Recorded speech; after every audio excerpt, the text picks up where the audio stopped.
So, all right, well today we're going to finish up this production mindset talking about the leader mindset, the leader production, how a leader thinks about getting work done.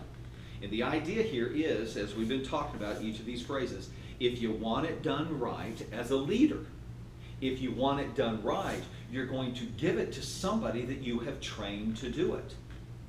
Not somebody that you have told to do it, but somebody that you have trained to do it. So can you see now how each of these levels build on one another? Somebody had to do the work to put together the idea of building the relationship.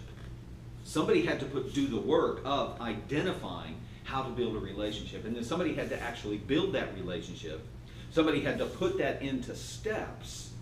And now the leader can take the steps and hand it off to somebody. But again, if nobody's ever done the work because everybody is just going crazy, then there's nothing to delegate other than, hey, I need you to do this, I need you to do this, I need you to do this. How do I do it? I don't have time to tell you, just figure it out. Come on, I figured it out. You should be able to figure it out. That can be really, have you ever had that happen before? You know, I tell you, we can do that really quick if we're not careful. You can see Andrew Carnegie. Anybody ever heard of that name? Okay, kind of a successful guy here in the world. Yeah. He says here that no man will make a great leader who wants to do it all himself and get all the credit for doing it.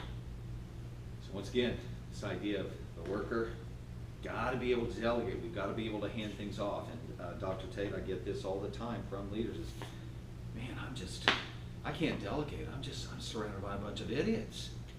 Okay, well, think of it. If you're the leader and you're surrounded by a bunch of idiots, you're the king of the idiots. Okay? Obviously, you're not doing what you need to do. You, in a sense, are an idiot right along with them because you were not training and developing people, helping them come along. Are there people that can't learn?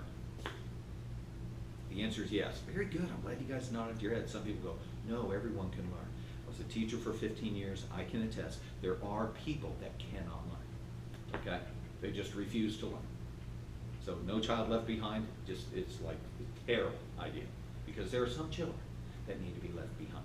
We'll edit that out. Okay? There are just some people that we need to move on without you. You know? That's not your son.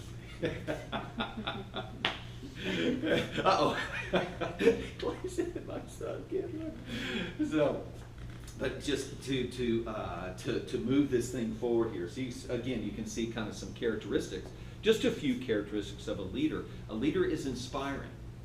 Big difference between inspiring and motivating. I think we've probably talked a little bit about that.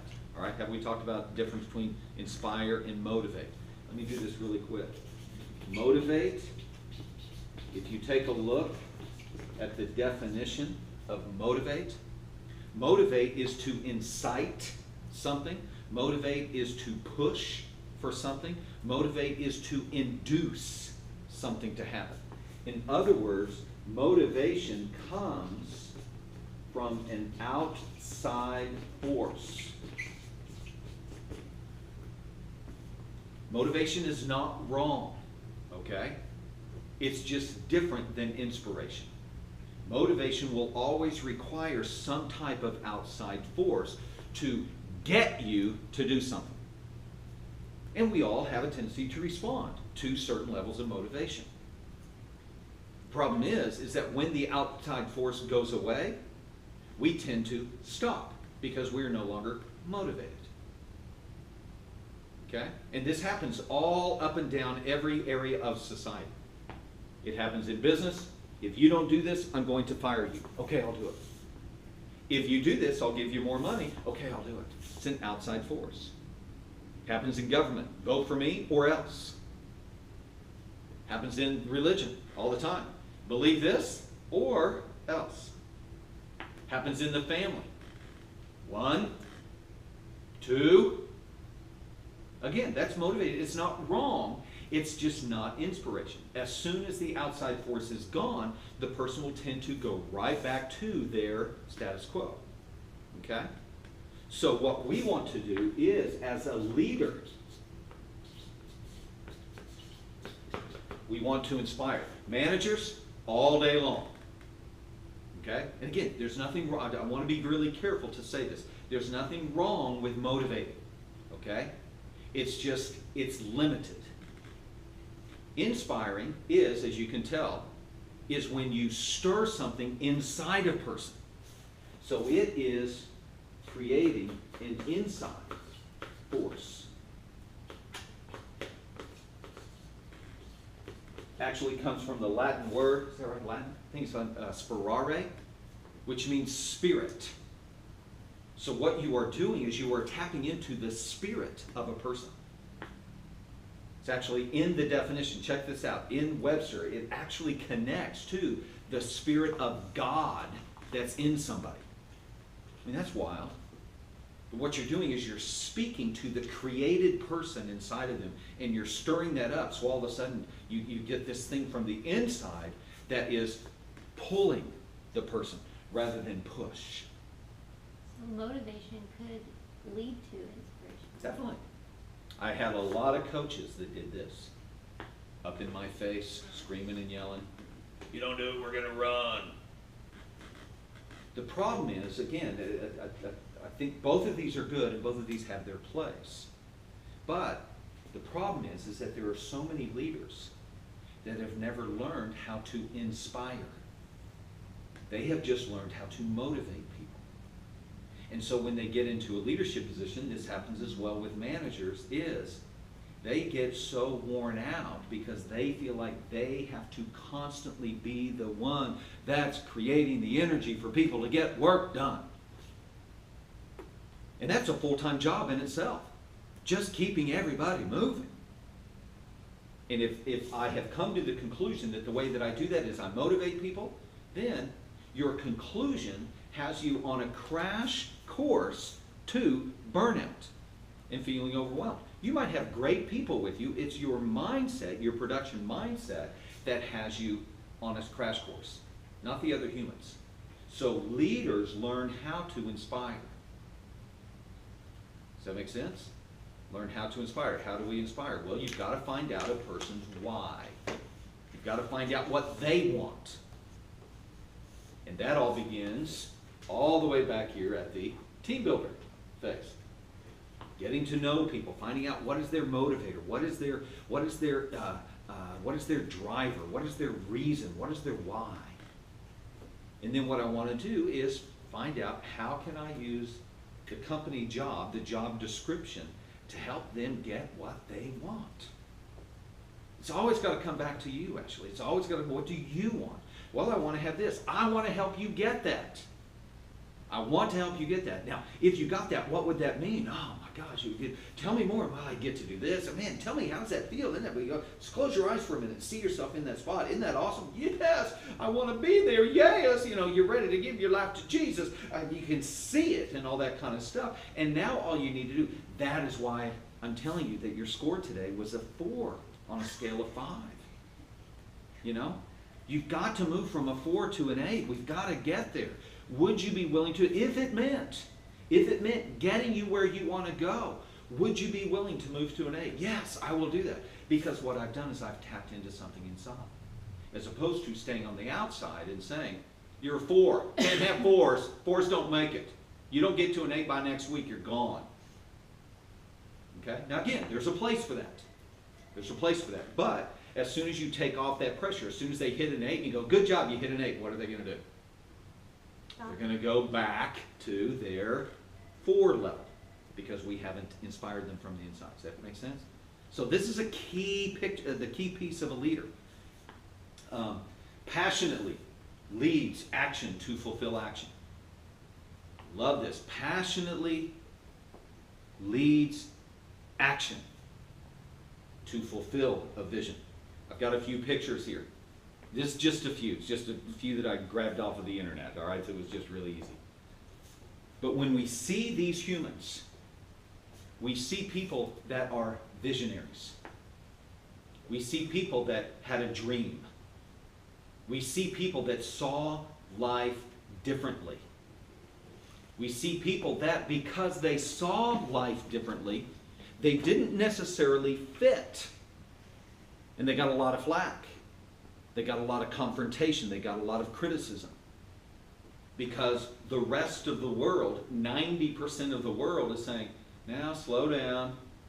This is okay. What we've got right now is okay. These people are examples of people going, okay, it may be okay, but are we okay with okay? I'm not okay with okay. I want better.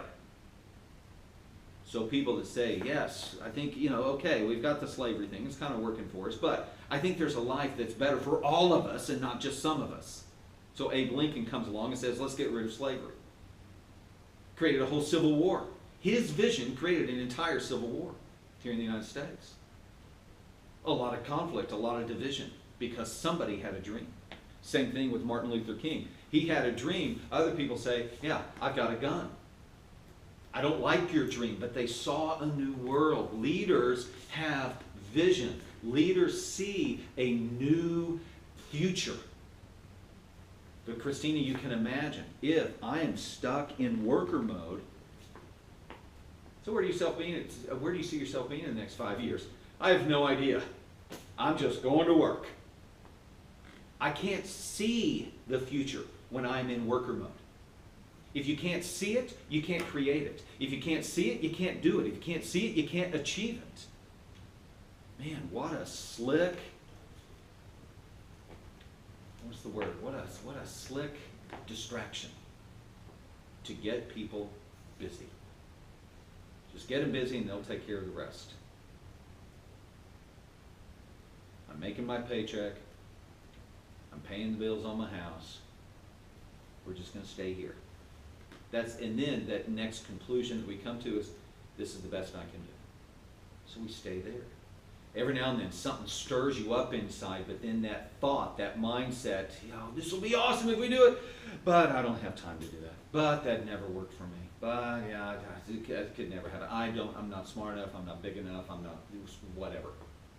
And it won't happen, it just shuts us down.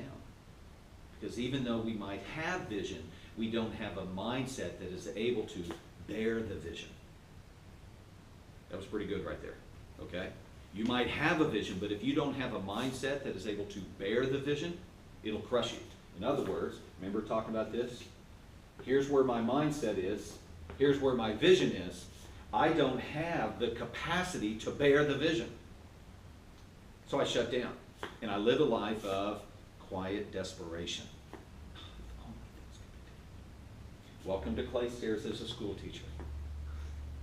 Now, it wasn't always that way.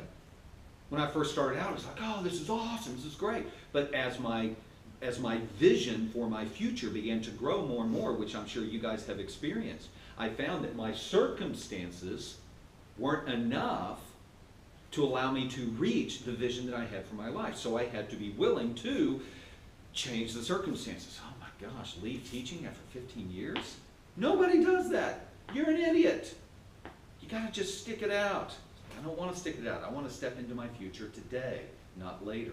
So I changed the circumstances and moved out of teaching. And then I was in that job for 10 years, and then my vision expanded again. These circumstances won't get me there. So I had to change my circumstances, start my own company. It's like, holy cow, talk about a poop factor. Oh my, how am I going to do this thing? So stepping out there, it's no longer just getting that paycheck, but now you have to, you eat what you kill, And I thought that was such a great phrase, eat what you kill, but I found out really quick, I didn't know how to hunt. So I was in trouble. So that's when I ran to my coach and said, teach me how to hunt. So over the past few years, I've learned how to hunt. In my world, I have found that my vision out here, my capacity, has now caught up to my vision. It's wonderful. But what am I fully aware that's going to be happening here probably in about another 1.5 to 2 years? Boop, it's going to go again. But I've lived through this process enough to where I know that don't freak out, just step into the new opportunities. And that's how it works. As opposed to when I first did, I was terrified because I didn't have the experience with it. Does that make sense? Leaders have vision. Workers are working. And if you're working all the time with a worker mindset, you don't have time to get your head up and look and see where you're going. Again, I have this all the time with business owners who have had companies that have been up and going for the last 3 to 7 years.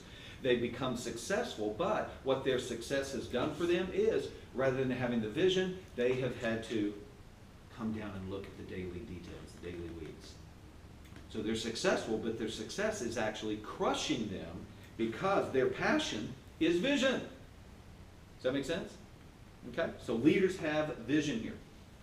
48% of workers, imagine this, say that they felt inspired by their leaders. Okay?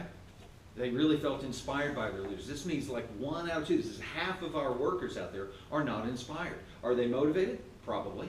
That's why they keep going to work every day. Okay? But remember, 78% are disengaged at work. So they're not motivated by the work. They're motivated by what? Money. They're motivated by the paycheck. 48% sounds high for that. Done it? Yeah. Yeah. I was thinking the same thing. That actually half of the people feel inspired by their leaders. I thought that felt a little high too, but I'm not going to argue. Okay? Cool.